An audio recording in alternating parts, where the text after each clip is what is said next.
ભરતી પ્રક્રિયાનો પ્રારંભ ગાંધીનગર અને મહેસાણામાં ચુસ્ત સુરક્ષા વચ્ચે દોડ પ્રતિયોગિતા યોજાઈ।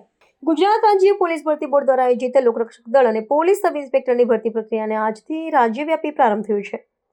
ગાંધીનગર અને મહેસાણા ખાતે નિર્ધારિત કરાયેલા પરીક્ષા કેન્દ્ર પર કડક સુરક્ષા બંદોબસ્ત અને આધુનિક તકનીકી દેખરેખ હેઠળ શારીરિક ક્ષમતા કસોટી યોજવામાં આવી હતી। પ્રથમ દિવસે વહેલી સવારથી જ ઉમેદવારોમાં ભારે ઉત્સાહ જોવા મળ્યો હતો અને નિયત સમય મર્યાદામાં ઉમેદવારોએ દોડ સહિતની વિવિધ કસોટીઓ પૂર્ણ કરવા માટે પ્રયાસો કર્યા હતા।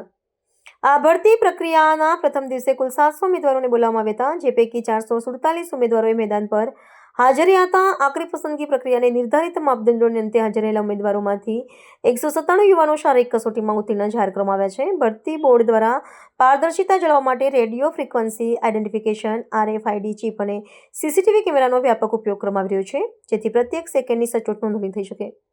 રાજ્યના ગૃહ વિભાગના જણાવ્યા અનુસાર આગામી દિવસોમાં પ્રક્રિયા વધુ વેગવંતી બનાવવામાં આવશે, જેથી સમયસર લેખિત પરીક્ષાનું આયોજન કરી શકાય। શારીરિક કસોટીમાં સફળ થયેલા ઉમેદવારો હવે પછીના શૈક્ષણિક અને બૌદ્ધિક પરીક્ષણના તબક્કા માટે લાયક ઠરશે। વહીવટીતંત્ર દ્વારા ઉમેદવારો માટે પીવાના પાણી, પ્રાથમિક આરોગ્ય સુવિધા અને છાંયડાની પૂરતી વ્યવસ્થા કરવામાં આવી છે, જેથી પ્રતિકૂળ વાતાવરણમાં પણ પારદર્શક અને સુલભ ભરતી પ્રક્રિયા સુનિશ્ચિત કરી શકાય।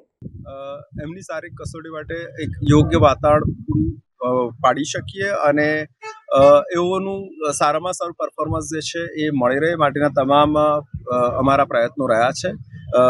એમાં પોલીસને જે પ્રોપર બ્રીફિંગ કરવાનું હોય છે, ટોટલી જે વ્યવસ્થાઓ ઊભી કરવાની હોય છે, એમને વોશરૂમ છે કે પાણીની વ્યવસ્થા છે કે ગ્રાઉન્ડ એ મુજબનું તૈયાર કરવાની, એ તમામ બાબતોનું ધ્યાન આપવામાં આવેલું છે। સાથે સાથે કોઈ પણ ગેરરીતિ ન થાય એ બાબતે પણ પ્રોપર ચોકસાઈ રાખવામાં આવી રહેલી છે।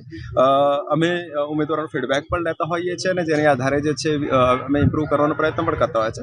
તો આજથી એ રીતે ભરતીની શારીરિક કસોટી શરૂ થઈ રહી છે।